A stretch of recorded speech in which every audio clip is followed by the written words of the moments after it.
नमस्कार दोस्तों, मैं अवनीश दीक्षित अपने यूट्यूब चैनल पे एक नया वीडियो लेकर आया हूँ। मैं आपको बतलाना चाहता हूँ कि आज है 18 जून 2021। आज ही के दिन 18 जून 1858 में झांसी की रानी की मृत्यु हो गई थी। मैं आपको झांसी की रानी के बारे में कुछ तथ्य बतलाना चाहता हूँ और मैं शुरुआत करता हूँ वाराणसी से।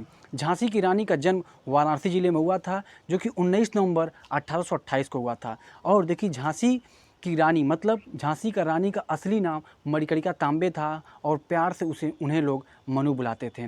देखिए, झांसी की रानी का माता का नाम क्या था? भागीरथी बाई था और उनके पिता का नाम था मोरोपंत तांबे। मोरोपंत तांबे बाजीराव पेशवा द्वितीय के समकालीन थे।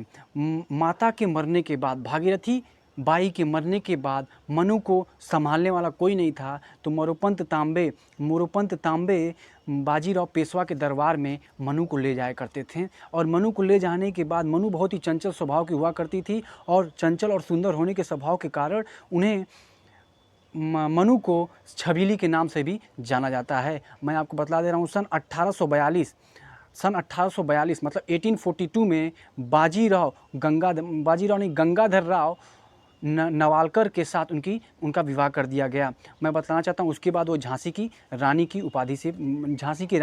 उपाधि प्राप्त हो गई उन्हें। वो झांसी की रानी कहलाने लगी। लेकिन सन 1851 में उन्होंने एक पुत्र को जन्म दिया और वो 4 महीने बाद ही वह पुत्र की मृत्यु हो गई। पुत्र की मृत्यु के बाद झांसी के पूरे साम्राज्य में शोक की लहर फैल गई। उसके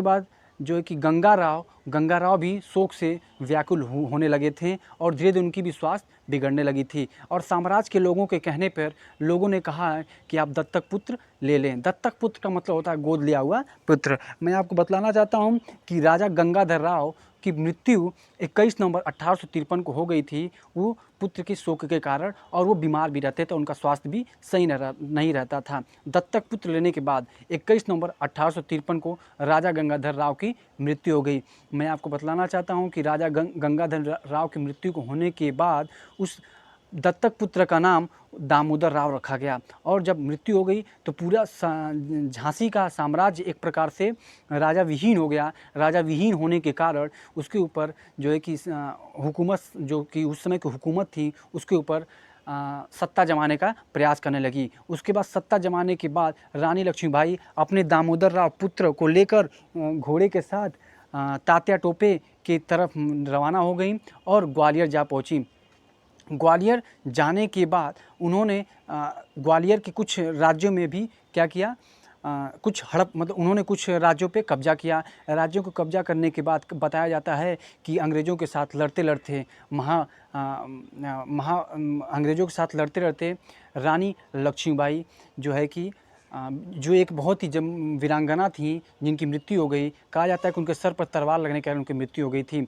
और उन्हीं की वीर गाथाओं को जो है कि सुभद्रा कुमारी चौहान जी ने कविता के माध्यम से हमारे देश में दिया है। एक बहुत ही ज़बरदस्त कविता मैं आपको बतलाना चाहता हूँ। सिंहासन हिल उठे, राजवंशों ने भ्रिकुटी तानी थी, बूढ़े भारत में फिर आई नई जवानी थी, गुमी हुई आज़ादी की कीमत सबने पहचानी थी, दूर फिरंगी को करने को सबने मन में ठानी थी, दूर फिरंगी के करने को सबने मन में ठानी थी, चमक उठी सन 57 की वह तलवार पुरानी थी, चमक उठी सन 57 की वह तलवार पुरानी थी, बुंदेलो हर बोलो के मुँह में सुनी हमने कहानी थी, खूब लड़ी मर्दानी वह तो झांसी वाली रानी थी। मेरा झांसी की रानी को बार बार प्रणाम है और मैं सभी देशवासियों से कहता हूँ कि हमारे देश में एक से एक वीर योद्धा हुए हैं, उनके बारे में पढ़ना और लोगों को बतलाना चाहिए। जैसे कि झांसी की रानी के बारे में मैंने आज आपको बतलाया, और कुछ त्रुटि रही होगी तो क्षमा करिएगा।